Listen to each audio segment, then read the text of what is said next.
So, Nolan, I actually think, I mean, even though this is a do-over technically, Mhm. and I think there are some people who are kind of claiming victory over the process, saying that this process didn't work and that this is proof of it. I actually think this is exactly the demonstration that we want and need for this community. We need people to show up for this, but the idea that voters themselves will get to show up and say, hey, we like this, we don't like that, we would prefer that you gave more weight to this factor than to that factor. I don't mind you messing up this district, but I don't want you to mess up mine. It's a little messy, but this is the democratic process that I think laid at the foundation of this change, which allows citizens to draw the lines instead of politicians. If this was under the old system, a bunch of politicians would be in a room with the door closed, they'd fix it the way they want to fix it, and no one else would have a say. Well, I think, this whole redistricting process has proven impervious to fairness. Doesn't matter who draws them. You're going to have people who say, we really got the short shaft here. This is a process. If you think this is the process we should go through, should have happened 2 years ago before we've held a round of elections and elected both senators and representatives from these new districts. Now you got to throw all that out, start over again. There's a question about whether you're going to have to hold new Senate races before those terms expire.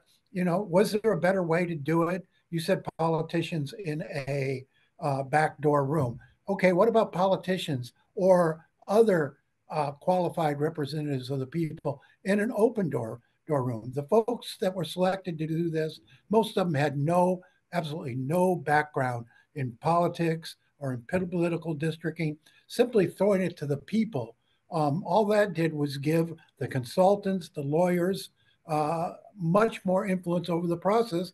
And you see what happened here. They gave the folks from the Redistricting Commission really bad advice, particularly on the Voting Rights Act and proportional representation. Well, I mean, actually, 2 years ago when we went to this the first time, uh, Mhm.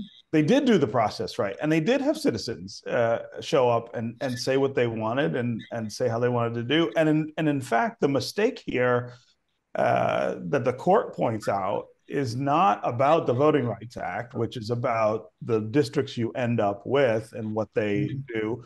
It was the process they went through. They're saying that they relied too much on race in the process, and that was a violation of the 14th Amendment, Right. which requires a certain level of colorblindness.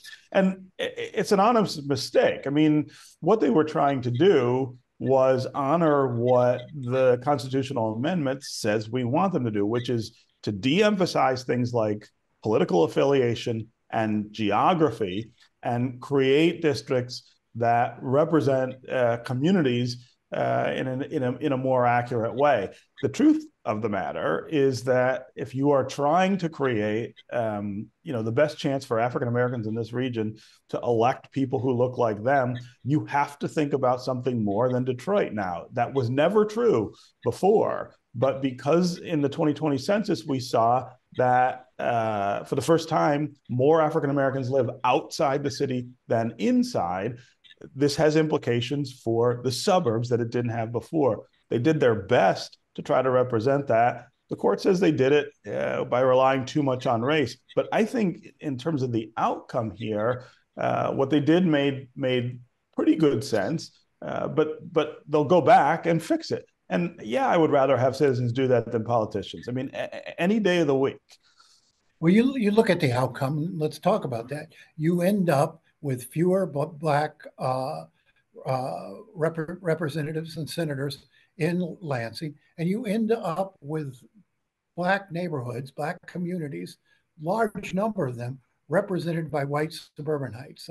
It didn't produce the sort of broader representation that it should have. And you have a lot of experts in this state on redistricting. I think it would have been possible to put together a panel had we not had this amendment written the way it was, to put together a panel that brought together a bipartisan group of true experts to do this. And, was the old system perfect? No, but, just like the old system, this one's ended up in court at a much later date when it's harder to fix the wrongs. I mean, it's going to affect more than these 13 House and Yeah, it Senate will districts. affect the whole region.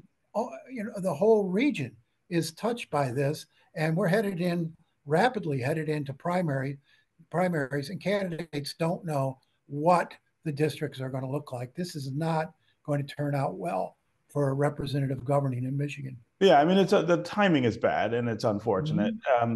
This could have happened earlier if people had gotten their act together to file suit. I will quibble with the idea that the maps that they had wouldn't have produced over time a better representative sample of actually more people of color in Lansing. What happened was that, and this happens in every redraw, people have to get used to the idea of those new districts and the chance that they might have to run. You had a bunch of Detroit representatives who didn't want to campaign in the suburbs, African Americans from the city who didn't feel like they wanted to campaign in the suburbs. But in subsequent elections, I think what we would have seen would have been African Americans who live in the suburban parts of those districts who would have stepped up and said, well, I'm going to be a candidate for this. They would have pulled votes from the suburban parts of those districts and parts of the city, and you would have had a new generation of African American leadership. That was what this commission was looking at. It didn't work out, but it still may. I think there's a possibility that they do it in a way that preserves that opportunity. So, what do you think, Steve, about the Senate districts? There's the legal challenges are going to go on there. You have a group of Detroiters saying, "Look, we need to redraw these districts and have an election this year rather than 2 years from now." And again, that you could encompass a third of the Senate not getting their full 4 years if the courts say, "Yeah, we need new lines this time so we don't perpetuate this wrong for another 2 years." I think it's a bigger mess than people have realized. No, it is. Look, again, and the timing for all this is awful. I mean, doing it in an election year makes it much more urgent. It's not an election year for the Senate, so that's a less disruptive thing. But in the House, I mean, especially, I think we just don't have the time to sort through this in a way that will make sense. But speaking of time, we're out of time. So we'll have to wait and see what the Detroiters say about the districts and what they come up with. Watch One Detroit, Thursday at 7:30 p.m. You can find more at onedetroitpbs.org or subscribe to our social media channels and sign up for our One Detroit newsletter.